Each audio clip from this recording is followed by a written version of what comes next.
Yon, what's up mga idol? May gagawin tayo. So, walk-in po si sir. Galing po ito ng Laguna. Ang problema po dito ay hindi po nagcha-charge. Kapag i-charge po natin, wala pong reaksyon. At makikita natin sa reading ng schematic, ayan, namamatay ang schematic. May grounded sa ilalim. Pwedeng sa charging pin ito at pwede rin sa OBP IC. Mismong board po ang tinatamaan. Kaya paano ba ito gawin? Walk-in customer po pala ito mga idol. Ayan, troubleshoot na po natin. So, una buksan natin yung likod. So, hindi pa ito nabuksan. First time pa lang. So, panoorin nyo po kung paano ito gawin. At nakita natin yung pinaka-charging pin. Wala namang sunog. So, ayan.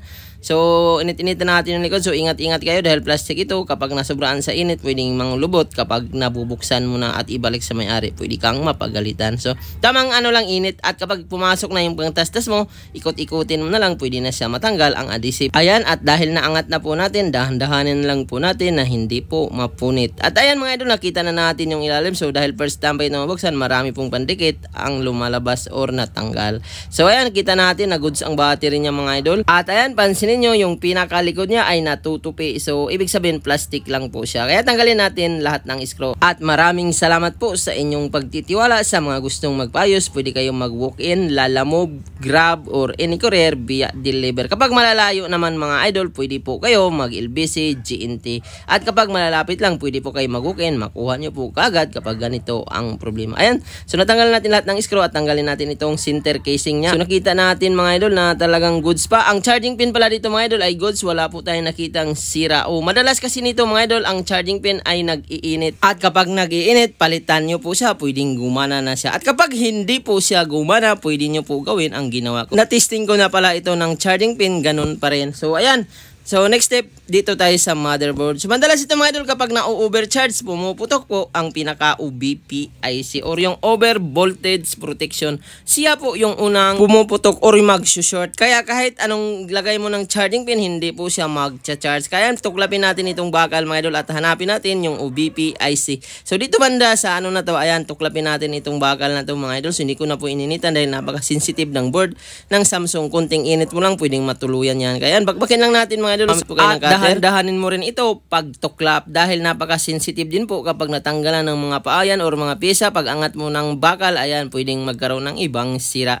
So, dahan-dahan lang. At nakita ko dito mga idol, binakbak ko lang po ng kunti ang bakal at nakita ko na yung OBP IC kulay itim. Ayan mga idol. Ang gagawin nyo po dito mga idol, kailangan nyo po siyang alisin. So, pwede natin hindi napalitan at pwede rin natin palitan. At kapag pinalitan natin na napaka-sensitive po ng board, pwede natin siyang i-bypass diretso mga idol para in case ma-overcharge, hindi po siya masisira or mag-iinit. So ayan, gamit tayo ng 350 heat temperature at gumamit ulit tayo ng flux mga idol. Napaka-importante ang flux kapag nag-angat kayo ng mga pyesa para po hindi po madadamay ang ibang mga parts na katabi niya dahil pwedeng tumalsik yan ang maliliit na capacitor. At kapag wala rin pong flux, pwedeng pumutok ang motherboard or lulubo. Ay natanggal na po natin mga idol yung maliit. At ayan, ang gagawin po natin, i-jumper po natin ang linya. Bypass po ang gawin natin. Huwag na natin palitan para hindi po mainitan ang motherboard. Baka yun po yung dahilan kung bakit matuluyan. Lalo na kung hindi mo pa kabisado magpalit, pwedeng matuluyan talaga. Kaya ito yung gagawin natin. Dito natin i-point ang jumper at dito sa capacitor na to mga idol. Ayan, meron na pong tingga. Gamitan nyo po ng jumper wire. Maliit lang po ang kailangan natin mga idol. So medyo nasugat pa lang ang kamay ko dito mga idol. Kaya hindi ko na pinakita.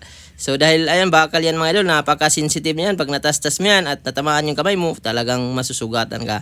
So ayan. So dito natin itap. Ayan, sa capacitor na yan. So yun lang ang gawin natin mga idol. Kahit wala naman po yung OBP IC, recommendable po ito. Dahil madalas ito lang po ang ginagawa ko, mag-bypass para hindi na po mainitan ang motherboard or mag-sensitive kasi mga idol kapag lumobo ng kunti yan, pwedeng maghanglugo na lang yan or matuluyan, mamatay. So yun, after natin ang jumper, so yun po yung point na ginawa natin mga idol at tingnan natin mamaya kung tested ba ang ginawa natin.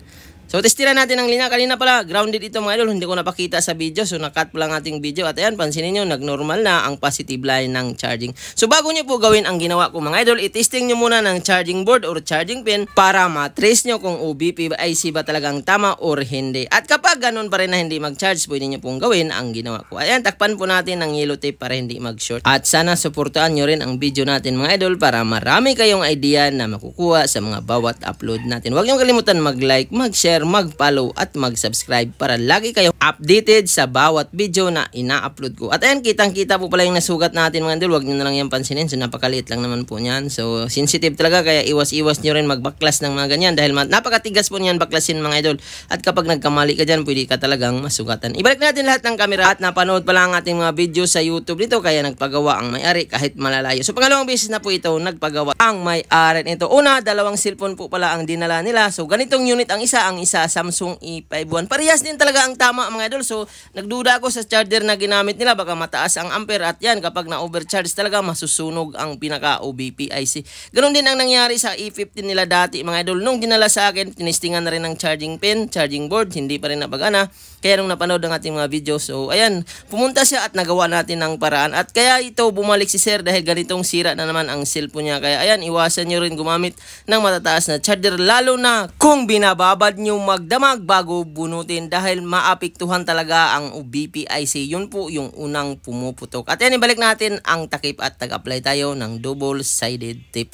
So kahit hindi mo nalagyan ng ano yan mga idol, T7,000, kung meron kang double-sided tape, madali po siya dumikit. Kaya ayan mga idol, so after natin na lagyan ng double-sided tape, ibalik lang po natin at pitid na pitid ito kapag ganitong tape ang nilalagay sa Samsung E15. So ayan, balik natin yung same tape at subukan po natin i-charge kung lalabas na ba ang percentage. So tingnan natin sa schematic. Pansinin nyo mga idol, meron na po siyang follow na 0.6. Ibig sabihin nag-charge na po, binabasa na sa reading ng schematic charger. At subukan natin i-open mga idol. At ayan, tingnan po natin kung nagcha-charge siya na naka-open. At ayan, so meron naman pong laman ang battery mga idol, 2% siguro or 1%.